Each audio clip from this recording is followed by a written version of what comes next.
سلام طعنا بلنا بيتسب حبار بانا زي حبار بانا يوم أبو حبار بانا نتقرأ زملكتو حدشتن وانا ونحابريتات كمودما هجراون أحبراون زيناتات كدسس يوم زيناتاتنا نو كل كبات احنا channelنا سبسكرايب نمدلواتنا دما لايك شير بمقبار كتكاتولنا بخبر بنادم نبقى ندغندنا توتات زينا زالت نسجر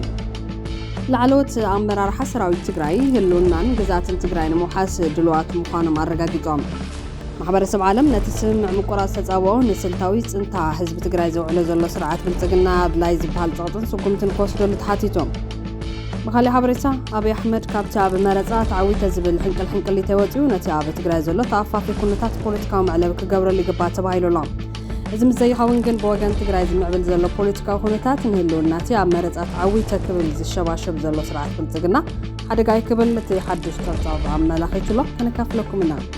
أبا كباب بيت منقسط مقادشو نزوبا قرن أفريقيا نبزخف أكملاو زأتو بيتشت توليو إذاتهم قالوا تقدست معبالتاتنا اللونا كان حيتكم بس حابة أربعنا يخون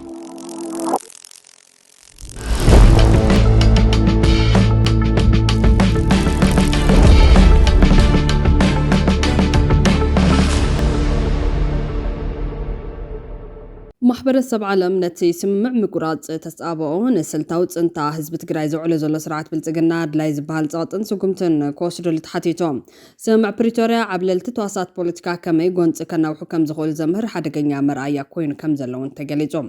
ስምምዕ ፕሪቶርያ ተኽስዶ ምባል ጎንፂ ንምፍታሕ ዘይኮነስ ኣብ ልዕልቲ ተዋሳት ፖለቲካ ከመይ ጎንፂ ከናውሑ ከም ዝኽእሉ ዘምህር ሓደገኛ መርኣያ ኮይኑሎ ክብል ካብ ስምምዕ ሰላም ናብ መሳርሒ ፖለቲካ ዝተቐየረ ስምምዕ ፕሪቶርያ ብዝብል ርእሲ ኣብ ኣዲስ ስታንዳርድ ዝወፀ ጽሑፍ ኣመላኺቶም ካብ ዕናዊ ኩናት ናብ ሕወይት ከሰጋገር ተባሂሉ ዝተኸተመ ስምምዕ ፕሪቶርያ ስልታዊ ብዝኾነ መንገዲ ትርጉም ኣልባ ክኸውን ከም ዝተገበረ ጽሑፍ ረድዮም እቲ ስምምዕ ብሓደ ለይቲ ይፈረሰን ቀስ ብቐሲዩ ጥርሑ ተሪፉ ቶም ቀንዲ ድንጋጌታቱ ሙሉእ ንሙሉእ ተጓቲቶም ዳግም ተቓንዮም ተዘሊሎም ወይ ድማ ሸለል ተባሂሎም እቲ ፈለማ ነቲ ጎንፂ ዘለዓዓለ ኩነታት ግና ካብ ቦትኡ ነቓይበለን ኢሉ ትጽሑፍ እቲ ንትግራይ ዝዕነወ ኩናት ውሽጣዊ ክልላዊ ዘይምርድዳእ ዘይኮነስ ዝተዋደደ ተሳትፎ ሓይልታት ምክልኻል ፌደራል መንግስቲ ኢትዮጵያ ሓይልታት ኤርትራ ሓይልታት ክልል ኣምሓራን ሚሊሻታትን ከምኡውን ካልኦት ሓይልታት ዘካተተ እዩ ነይሩ ነገር ግን ድሕሪ ስምምዕ ፕሪቶርያ ፌደራል መንግስቲ ንባዕሉ ከም ዘሸራዊ ኣተዓራቂ ክልል ትግራይን ኣምሓራን ገይሩ ኣሚጦም ፌደራል መንግስቲ ነቲ ጎንፂ ጉዳይ ወሰን ጥራሕ ኮይኑ ክርአ ብምግባር ዓለም ለኸ ቀልቢ ክፍጽሙ ካብ ዝግባኦም ኣገደስቲ ዛዕባታት ስምምዕ ፕሪቶርያ ክወፅን ክንኪን ገይሩ ኢሉት ብገብረ ሚካኤል ነጋሽ ተጻሒፉ ኣብ ኣዲስ ስታንዳርድ ዝወፀ ውልቃዊ ርእይቶ ኣመላኺቶም ካብ ሓይልታት ምክልኻል ኢትዮጵያ ወፃ ዝኾኑ ሓይልታትን ባዕዳዊ ሓይልታትን ካብ ሕገ መንግስታዊ ግዛት ትግራይ ኣይወፁን ሕገ መንግስታዊ ስርዓት ናብ ንቡረ የተመለሰን ተሓታትነት ፈጸምቲ ግፍዒ ኣይተረጋገፀን ተመዛበልቲ ብውሑስ መንገዲ ናብ መረበቶም ክምለሱ ኣይተገበረን ኢሎም ሰፊሕ ክፋል ሰሜን ምዕራብ ትግራይን ሙሉእ ምዕራብ ትግራይን ካብ ቁፅር ምሕዳር ትግራይ ወፃኢ ኮይኑ ኣብ ብርክት ዝበሉ ከባቢታት ትግራይ ብሓይልታት ምክልኻል ኢትዮጵያ ዝርገፉ ሓይልታት ኣምሓራን ከባቢያዊ ሰመዘን ብጭቡጥ ስልጣኖም ሒዞም ይቕጽሉ ምህላዎም እውን ረድዮም ሰራዊት ኤርትራ እውን ንክወፁ ተደጋጋሚ ጻውዒት እኳ እንተተገበረ ክሳብ ሕዚ ኣብ ገለ ከባቢታት ሰሜናዊ ትግራይ ከም ዘለው ብገብረ ሚካኤል ነጋሽ ተጻሒፉ ኣብ ኣዲስ ስታንዳርድ ዝወፀ ተንተናይ ርእይቶ ጠቒሶም ዓለም ለኸ ማሕበረሰብ መፍትሒ ንዘይረኸቡ ግፍዕታት ከም ንቡር ምውሳዶን ትኹረቱ ናብ ካሊእ ምዝንባሉን ስቃይ ትግራይ ካብ ዲፕሎማስያዊ ህፁፅ ዛዕባነት እናሃሰሰ ክመጽ ምግባር እውን ሓቢሩሎም ብተጋሩ ዝቐርቡ ጠለባት ሕገ መንግስቲ ናብ ንቡር ምምላስን ተመዛበልቲ ብውሑስ መንገዲ ምምላስን ብደገፍቲ መንግስቲ ኣካላት ከም ጽንፈኛነት አንቃፋይነት ኢሉ እውን ንሓድሽ ኩናት ከም ምድላይ ተገይሩ ዝረኣየሉ ኩነታት ተፈጢሩ ኢሉ ትጽሑፍ ሸኽሚ ምዕቃብ ሰላም ኣብ ግዳያት ኩናት ጥራሕ ክድዕነን ከሎ ኣብ ስምምዕ ፕሪቶርያ ዝተቐመጡ ጉባኤት ፌደራል መንግስቲ ግና እናፈለኻ ትርጉም ይወሃቦም ወይ ይሕደጉ ኣለዎ ክብል ገሊጾም ውዕሊ ፕሪቶርያ ነቲ ሓደ ንዘይተነፀረ ግዜ ዝቕይድ ነቲ ካሊእ ድማ ብኩናት ዝተረኸበ ወታደራዊ ፖለቲካውን ግዛታውን መኽሰባቱ ከደልደል ዝፈቅድ ዘይምዕሩይ ሰላም ፈጢሩ ዝበለ ትጽሑፍ ኣብ ትሕቲ ከም ዝበለ ኩነታት ዘለቕ ከይዲ ሰላም ድማ ክህሉ ከም ዘይኸለ ረዲኡሎ ፍትሒ ናብ ንቡር ምምላስ ተሓታትነትን ትግበራን ዘይብሉ ስምምዕ ዶ ምባል ተኽሲ ሰላም ዘይኮነስ ዝተናውሐ ዘይምርግጋዕ ጥራሕ ምዃኑ እውን ገብረ ሚካኤል ገሊጹሎ ስምምዕ ፕሪቶርያ ትግራይ ሕገ መንግስታዊ መሰላት ክኽበሩን ተመዛበልቲ ክምለሱን ስለ ዝሓተተት ዘይኮነስ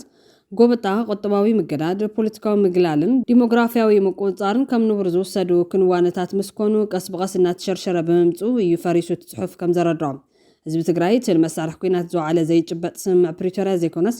ኣብ ፍትሒ ሕገ መንግስታዊ ስርዓት ክብርን ርትዓዊ ዓርሲ ውሳነን ዝተመስረተ ሰላም ይግቦ ይብል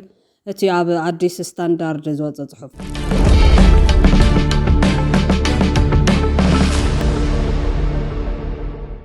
ላዕለዎት ኣመራርሓ ሰራዊት ትግራይ ህልውናን ግዛትን ትግራይ ንምሓስ ድልዋት ምዃኖም ኣረጋጊጾም። ካብ ኣመራርሓ ሬጅመንትን ላዕሊ ዝኾኑ ማእኸሎትን ላዕለዎትን ኣመራርሓ ኣርሚ 22 ታሪኽ ትግራይ መንነት ትግራዋይነትን ወታደራዊ ጥበብ ብመንጽር ተልእኾ TDF ናብ ዝመልከቱ ወሰንቲ ዛዕባታት ብዕምቆት ክዝትዮም ቀርንዮም። እዞም ትግራይን ህልው ኩነታት ትግራይን ከምኡ ድማ ትግራይ ንምሓስ ከም መራሕቲ ሰራዊት ክገብርዎ ዝግብኦም መሰረታዊ ጉዳያትን ዝመልከቱ ሰለስተ ዓበይቲ ቁም ነገራት ስልጠናዊ ኣስተምሮ ካብ ዓበይቲ ምሁራትን መራሕትን ተመኩሮን እናተዓንገሉ ካብቶም ኣብቲ መድረኽ ዝረኸብዎም ቁም ነገራትን ናይ ባዕላቶም ተመኩሮን ብምብጋስ ድማ ብልሕን መትከላዊ ቅዋምን ዝተላበሱ ሓሳባት ብሰፊሑ ተለዋዊጦም እዮም። እዚ ንኣሽሓት ዓመታት ክብሩን ህልውናን ተዓቂቡ ክሳብ ሕዚ ዘለቐ ትግራዋይነት ክዕቅብዎ ሕዚ ህዝቢ ትግራይ ገጢሞ ዘሎ ሓደጋ ህልውና ብዝተማለ መንገዲ ከውሕስዎ ብፍጹም ልበ ሙሉነት ኣረጋጊጾም። ሰራዊት ትግራይ ነቲ ልዕሊ 6 ዓመት ብወረርቲ ተገቢቱ ዘሎ ግዛትን ተመዛቢሉ ዘሎ ህዝብን ናብ ሕገ መንግስታዊ ቦቱ ንምምላስ ኣብ ዝዋን ናብ ጽዕጽዕ ስልጠናን ወፍርን ከም ዘሎ ይፍለጥ እዮም። ነዚ እውን እዩ ኣመራርሓን ኣባላትን ሰራዊት ትግራይ TDF ዝተወረረ ህላላዊ መሬት ትግራይን ተመዛቢሉ ይጸንት ዘሎ ህዝብን ናብ ቦቶም ንምምላስ ዘለዎም ድልውነት ኣረጋጊጾም ዘሎ።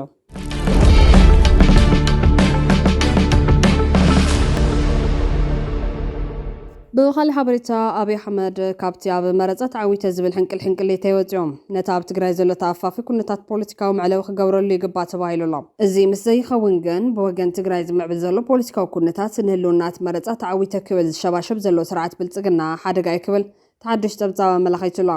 ኢትዮጵያ ዕለት 24 ጉንበት 2018 ዓ.ም ዝተኻየደ ሃገራዊ መረፃ ስዒቡ ቀዳማይ ሚኒስትር ኣብይ ኣሕመድን ገዛ ፓርቲ ብልጽግናን ሓድሽ ናይ ስልጣን ቁፅርን ሃገራዊ ሕጋውነትን ንምርግጋጽ ኣብ ምቅልጣፍ ይርከቡ። ይኹን እምበር ዘኣፍሪካ ሪፖርት ኣብ ዘውፅኦ ትንተናዊ ፀብጻብ ከም ዝሓበሮ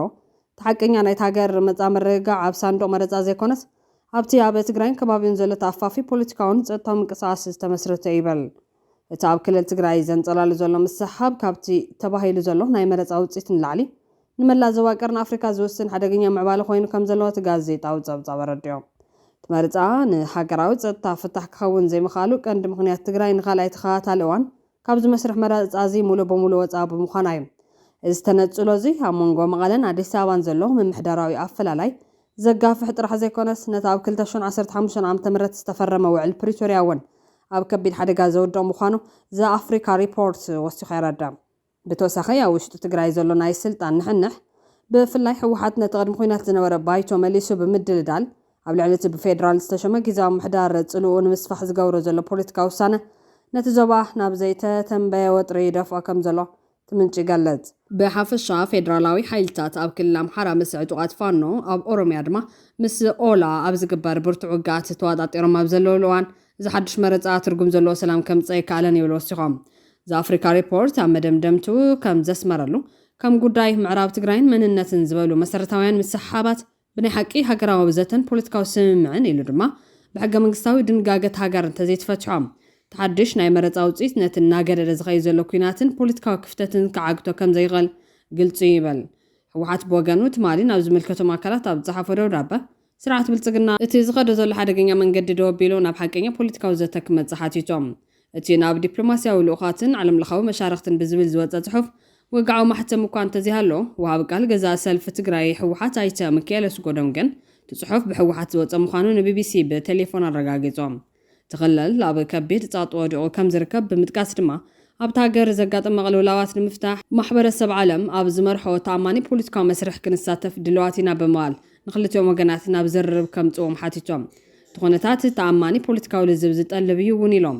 መንግስቲ ፌደራል ስምዕ ምቁራጽ ተፃወታት ዝኾነ ውዕል ፕሪቶርያ ብምጥሓስ ክኸስስ እንከሎ እቲ ነዚ ውዕላት ከፈጽም ዝቐመ ትካል ብዓብዩ ወዲቑ እዩ ክብል ናይፎም። ሕወሓት ቅድሚ 6 ዓመት ብዝተኻየደ ምኽንያት እቲ ኣብ 2020 ዝተወልዐ ኩናት ምዃኑ ዝጠቐሰን መረፃ ስዒቡ ዝቖመ ቤት ምኽሪ ናብ ስርሑ ክምለስ ገይሩ ይርከብ። ሕወሓት ኣብ ዘርግሖ ደብዳቤ ድማ መሪሕነት እቲ ሰልፊ ኣብቲ ክልል ዘጋጠመ ክፍተት መንግስቲ ንምምላእ ኩሉ ዓይነት ፖለቲካዊ ኣማራፅታት ምውሳድ ኣድላይ ኢሉ ከም ዝወሰነ ጠቒሶም። በዚ መሰረት ኣቐዲሙ እቲ ጊዜያዊ ምምሕዳር ክቕፅል ናይ ስግግር መንግስቲ ክምስረት ኣብ 2020 ኣብ ዝተኻየደ መረፃ ዝተመስረተ ቤት ምኽሪ ናብ ስራሕ ምምላስ ወይ ሕዚ ኣብቶም ብፌደራል መንግስቲ ዝድገፉ ዘይስሩዓት ሓይልታት ወፃኢ ዝርከቡ ከባቢታት መረፃ ክካየድ ዝብሉ ኣማራፅታት ከም ዝረኣዩ ኣመልኪቶም። ኣብ ከተማታትን ገጠራትን ድሕሪ ዝተኻየዱ ዘረርባት ድማ ትዝበዝሐ ድማ ትቅድሚ ሕዚ ዝተመረፀ ቤት ምኽሪ ናብ ስራሕ ክምለስ ምግባር ኣብ ዝብል ከም ዝተስማዕምዐ ጠቒሶም ዘአፍሪካ ሪፖርት ውሳኔ ሕወሓት ንኣብይን ስርዓት ብልጽግናን ዘደናገጸ ከም ዝኾነ እንትሕበር እቲ ኣብይ ኣብ መረፃ ስዒረሉ ክጭብጦ ዝሓሰቡ ዓወት ብውሳኔ ሕወሓት ተጸሊ ከም ዝተርፍ ዘመላኽት እቲ ሓቃዊ መፍትሒ ድማ ብዘይ ዝኾነ ይኹን ድሕሪ ሓር ምስ ሕወሓት ምልዛም ምዃኑ ኣመላኺቱሎ ትጸብጻብ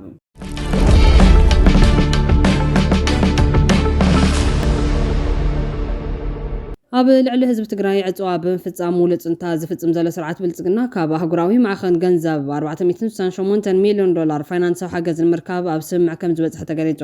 ኣህጉራዊ ማዕኸን ገንዘብ IMF ኢትዮጵያ ነቲ ዘጋጥማ ዘሎ ዘይርጉእ ዓለማዊ ቁጠባዊ ሃዋህው ንምግጣምን ዝቕባበ ዋጋ ንምቁፅጻርን ጽኑዕ መርገጺ ገንዘባዊ ፖሊሲ ክትቅጽለሉ ተሓሳሲቡ።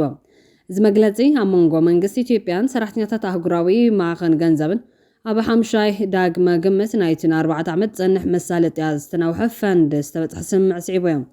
እቲ ብፈራሚ ቦርድ ኣህጉራዊ ማዕኸን ገንዘብ ክጸድቕ ትጽቢት ዝግበረሉ ስምምዕ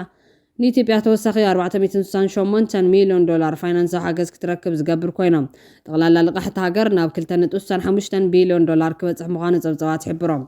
እዚ ኣብ ልዕሊ ህዝቢ ትግራይ ዕፅዋ ብምፍጻም ሙሉእ ጽንታ ዝፍጽም ዘሎን ኣብ መላእ ኢትዮጵያ ኣብ ኩናት ተጸሚዱ ዝርከብን ስርዓት ተወሳኺ ገንዘብ ምርካቡ ነቲ ኩናትን ጽንተትን ክቕጽለሉ ዝያዳ በር ዝኸፍት እዩ ክብሉ ተንተንቲ ፖለቲካን ክኢላታት ቁጠባን ይገልጽሎ።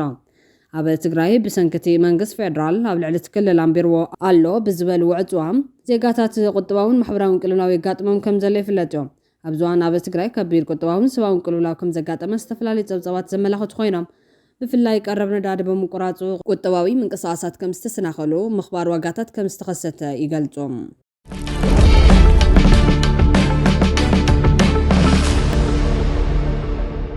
መኪና ሰሪቑ ዝተተሓዘ ውልቀ ሰብ 8 ዓመት ጽኑዕ ማሰርትን 4,000 ብር መቕጻዕትን ተፈሪድዎ። ኣብ ከተማ መቐለ ክፍለ ከተማ ዓዲ ሓቂ መኪና እናሰረቐ ኢድ ብኢድ ዝተተሓዘ ውልቀ ሰብ ብጽኑዕ ማሰርቲ 8 ዓመትን 4,000 ብርን ክቕጻዕ ተወሲንዎ። ነባርነቱ ከተማ መቐለ ክፍለ ከተማ ሓድነት ጣብያ ወርዒ ዝኾነ መለስ ሰለሞን ኣማረ ዝተባህለ ተኸሳሲ ትማሊ 27 ጉንበት 2018 ዓ.ም ሰዓት 9:40 ድሕሪ ቀትሪ ኣብ ክፍለ ከተማ ዓዲ ሓቂ ዳግመ ምሳል ኣብ ዝበሃል ፍሉይ ከባቢ ሰሌዳ ቁፅራ ባዶ 383 ትግራይ ዝኾነት መኪና ቁልፊ ሰቢሩ ብምእታዊ ገመድ ኤሌክትሪክ እታ መኪና ፈታቲሑ ገጢሙ ልዒሉ ክኸይድ ኣብቲ ከባቢ ብዝተዋፈሩ ኣካላት ጸጥታን ሕብረተሰብን ኢድ ብኢድ ኣብ ቁፅር መዋዕሉ ኣዛዚ ፖሊስ እቲ ክፍለ ከተማ ምክትል ኢንስፔክተር ገብረ ክርስቶስ ፋሲል ገሊጾም። ፖሊስ ክፍለ ከተማ ዓዲ ሓቂ ኢድ ብኢድ መዝገቡ ኣጻሪ ሽዑ ንሽዑ ክስ ምስ ተመስረቶ ቤት ፍርዲ እቲ ክፍለ ከተማ ድማ መዝገቡ መርሚሩ ጥፋተኛ ኮይኑ ስለ ዝረኸቦ ብጽኑዕ ማእሰርቲ 8 ዓመትን ብር 4,000 ቅርሽን ክቕጻዕ ከም ዝተወሰነ ምክትል ኢንስፔክተር ገብረ ክርስቶስ ወሲኾም ገሊጾም ይብል ካብ ኮሚሽን ፖሊስ ትግራይ ዝረኸብናዮ ሓበሬታ።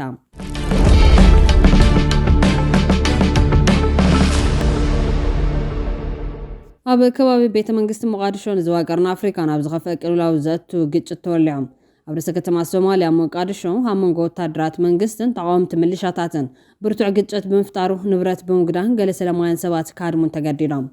ቀንዲ ጽርግያ ከተማ ዝኾነ መንገዲ ማካ አልሙካራማ ናብ ዓውደ ውግእ ተቐይሩ ሞርታር ኣብ ጽዑቕ ህዝቢ ዝነብረሉ ከባቢታትን ሲቪላውያን ከባቢታት ዕዳጋ ባካራን ክዘንብ ብምጅማሩ ሰላማውያን ብበዝሒ ካድሙ ከም ዝኻሉ ጸብጻባት ይሕብሮም። በቲ ዘጋጠመ ግጭት ዝወረደ ዕንወትን ሞትን ዛጊዳ ኣይተገለጸን ዘሎ። ፕረዚደንት ሓሰን ሼክ መሐመድ ብ15 ጉንበት ክውዳእ ዝነበሮ ናይ 1 ዓመት ዕድመ ስልጣኑ ክነዋሕ ምዃኑ ድሕሪ ምግላጹ ኣብ መፋረቕ ወርሒ ጉንበት ንሶማልያ ናብ ሓድሽ ፖለቲካዊ ቅልውላው እትይዋ። ተቃወምትን መራሕቲ ዞባታትን ነዚ ብምንጻግ ኣንጻሩ ሰልፍታትን ተቃውሞታትን ኣብ ምክያድ ይርከቡ። ካብ 2009 ክሳብ 2012 ኣብ ስልጣን ዝነበረ ፕረዚደንት ነበር ሸሪፍ ሼክ ኣሕመድ ሓይልታት መንግስቲ ንገዝኡ ዒላማ ከም ዝገበሩ ብምግላጽ መንግስቲ ሙሐመድ ሕገ መንግስቲ ብዘይ ሕጋዊ መንገዲ ቀይሩ ክብል ከሲሶም። ሓይልታት መንግስቲ ንገዛይ ከቢቦምን መጥቃዕቲ ፈጺሞምን በቲ ዝገብርዎ ዕጡቕ መጥቃዕቲ ድማ ፈጺማ ኣይፈርሕን እየ ክምክቶ እየ ክብል ገሊጹላ። ቀዳማይ ሚኒስተር ነበር ሓሰን ዓሊ ካይረ ኣብ ኤክስ ኣብ ዘርግሖ ጽሑፍ ወታደራት መንግስቲ ኣብ ጽዑቕ ህዝቢ ኣብ ዘሎ ከባቢ ጸረ ታንክን ሰባልቦን ፈርትን ሓዊሱ ከበድቲ ኣጽዋር ይጥቀሙ ከም ዘሎ ከሲሶም። ካይረ ብተወሳኺ መንግስቲ ንዕኡን ንኣሕመድን ንምቕታል ዝዓለመ ቀጻልን ኣድልዎ ዘይብሉን ወታደራዊ መጥቃዕቲ ከም ዘቕረበ ገሊጾም። ተዓመፅ ዝመልኦ ትርኢታት ነቲ ኣብ 2021 ዝነበረ ግጭት ዘዘኻኽር ኮይኑ ድምፂ ከይተገበረሉ ዕለት ምርጫ ሓሊፎም። ዋና ጸሓፊ ሕቡራት ሃገራት አንቶኒዮ ጉተሬዝ ኩሎም ውድባት ልጓም ክገብሩ ንሲቪል ክከላኸሉን ፖለቲካዊ ፍልልያት ብዘተክፈትሑን ፀዊዖም ኣብ ሞቃዲሾ ዝርከብ ኤምባሲ ዓባይ ብሪጣንያ ብተወሳኺ ንኹሉ ዝሓቁፍን ሃናፅን ዘተ ክዋፈሩን ነቲ ወጥሪ ብሰላማዊ መንገዲ ንምፍታሕ ክፅውዕ እንከሎ ዲፕሎማስያዊ ልኡኽ ኣሜሪካ ድማ እቲ ሸለልትነት ዘይብሉ ዓመፅ ንሓድነትን ምፃን ሶማልያ ሓደጋ ከም ዝኾነ ኣብሪሆም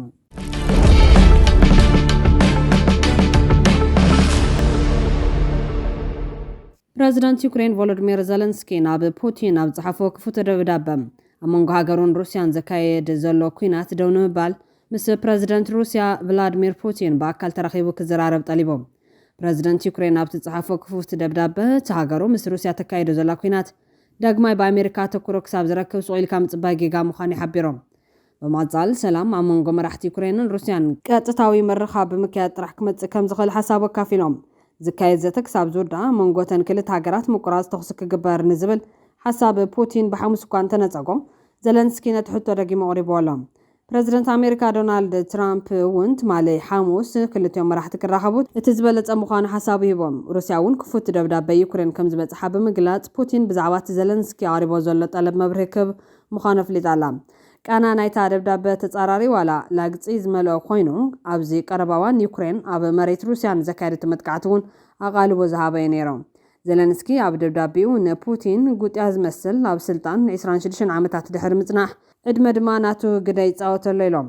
ብምስዓብ ዩክሬን እዚ ኩናት ክልቴና በኣካል ተራኺብና መኸተምታ ክንገብረሉ ትፅውዕ ኣላ ኣነ ክልቴና ክንራኸብ የፃዊዕ ዘቕርብ ዘለኹ ኢሎም ዘለንስኪ ንፑቲን ከምዚ ዓይነት ዕድመ ከቕርበሉ እዚ ናይ ፈለማ ኣይኮነን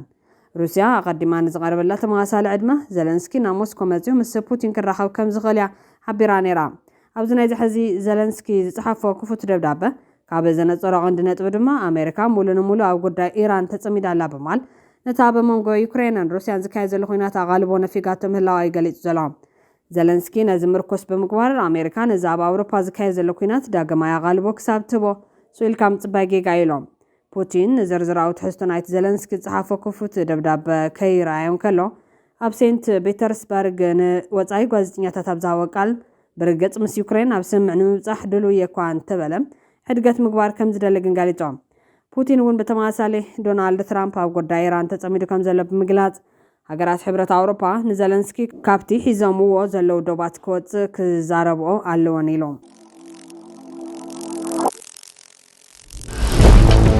ቤቷትን ክብራትን ቤተሰብ ሓባር ባና ነዚ ዕለት ዝሓዝናዮም ሓበሬታታት ኣብዚ ከምቢትና ንቻነልና ሰብስክራይብ ንምድላዋትና ድማ ላይክ ሼር ብምግባር ቤተሰብ ሓባር ባና ይኹኑ ሰላም